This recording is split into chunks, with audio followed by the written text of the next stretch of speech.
I can tell you from personal experience, I've known Karen since even before she came out here. She contacted me. She was determined to start a movement, an organization she called Rage Against the Media. She had seen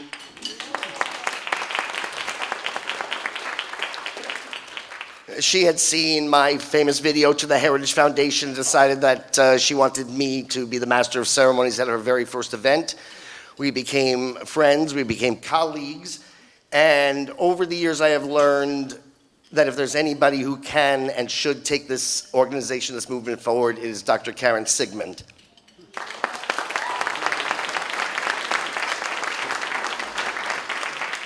If Avi was, and Avi was, a Renaissance man, this is a Renaissance woman.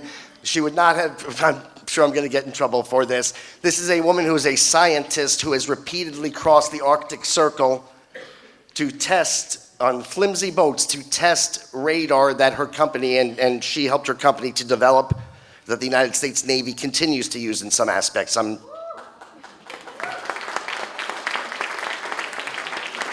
She has been a university professor. She has applied mathematics. She grew up raised by a father who suffered through Nazi Germany, and she knows firsthand the horrors and what's at stake.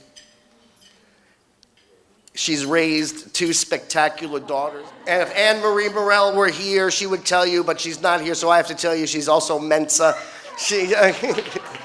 And she's the hardest working person I know. Please welcome again Dr. Karen Sigmund, chairman of AFA. Oh, thank you. And he's right.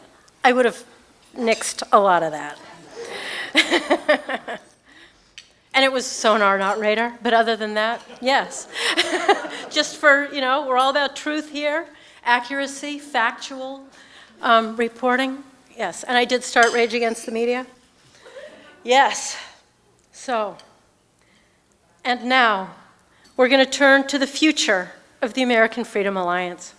It is with deep sadness, but also love, appreciation, and gratitude that we turn from the past, the AFA that was Avi, and towards the future with our desire to keep his legacy alive and also to build on it and to keep Avi here with us.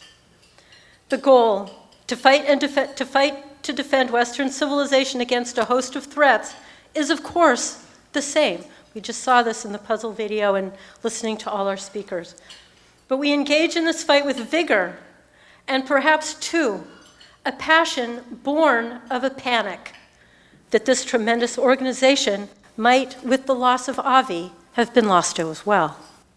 We on the board of directors are, as I'd said before, a pretty impressive bunch, and we will be using our skills and knowledge in pursuit of strengthening the American Freedom Alliance. The video you just watched, the puzzle video, tells the story of why what we do is so important. I myself see these pieces a little differently.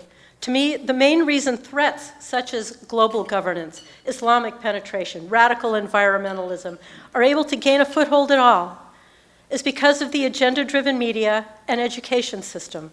These aren't two of the things we must fight against in the same fashion as the others. These two are exactly what give these things traction. Everybody knows that polar bears are dying, that the earth is burning up, that it's all your fault, that Islam is the religion of peace, that the United Nations is the savior of civilization. Right? We all know this. Why does everybody know this? Because they learn it in school.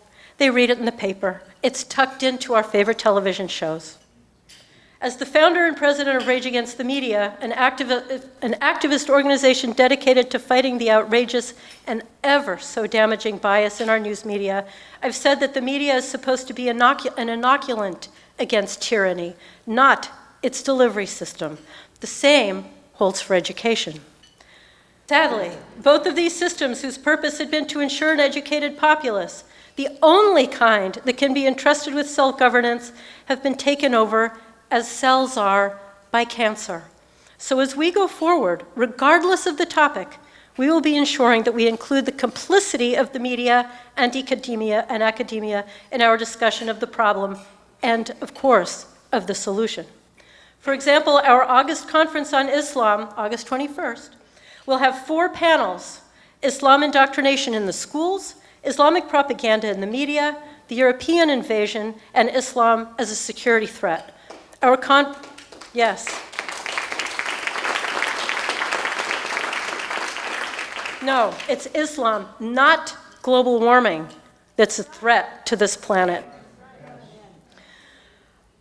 Our conferences will include, as they always have, the best minds on the planet, as well as those already engaged in the fight. People who not only study the problems, but who work on solutions. And we will also make sure to include measures that each of us can take. In fact, when you think about what AFA is, we're an educational organization, analogous to a university, but with this one very important difference. What we teach is the truth. What we teach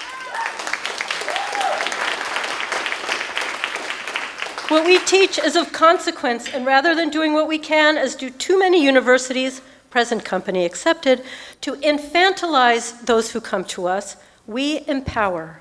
Rather than teach victimhood, we empower. And rather than preach social justice, equality of outcome, Marxian kumbaya utopian nonsense to the delicate little snowflakes, we teach reality, and again, we empower.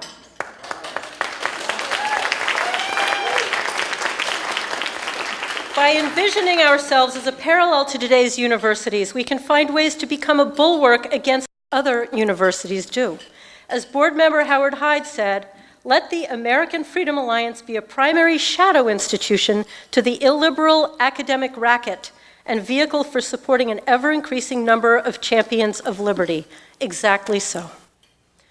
When I speak on behalf of Rage Against the Media, I start my talks asking the audience to imagine just for a moment what the state of the world, of this country, would be like if we had honest journalism. It's nearly impossible to imagine, isn't it? Well, now I'll ask you to imagine the state of the world if universities and K-12 schools did the job they ought to do. It's impossible to imagine. We aim to fill that educational void, not only for those of college age or other school age, but for students of every age, which includes, I believe, each one of us. And to that end, we plan to strengthen our Fellows Program under the direction of Howard Hyde and John Hancock, both of whom are published authors. The new Fellows Program will increase our reach, our visibility, and our reputation for excellence, and as a go-to institution for informed commentary.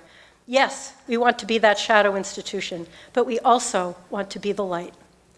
In addition, as many of us are authors, bloggers, analysts, we are adapting our website to showcase our own writing, the writing of our fellows, and articles related to areas of concern. These AFA and related pieces will be sent out in a weekly newsletter, so we hope you'll subscribe if you haven't already.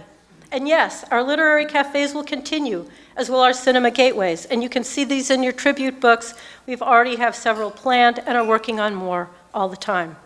And let me point out this explicitly. We are not a political organization. We are issues-based. And while the fight for what we believe in can take place in the political arena, it takes place far more broadly in the schools, in the media, in entertainment. It takes place in the culture, and that is where we, each of us, can engage. I'd venture to say that most in this room are hardly passive on these topics. One role AFA has taken on is to empower each of you to disseminate the knowledge that our schools, our media, our entertainment refuse to do. Freedom. It is the sine qua non of all that we have. Each of those pieces of the puzzle aim to erode it, and we're here to defend it. We are here to shine that light of truth, to fight those who aim to extinguish it, and, as I had said before, to heal the world. And we hope that you will join us in that mission. Thank you.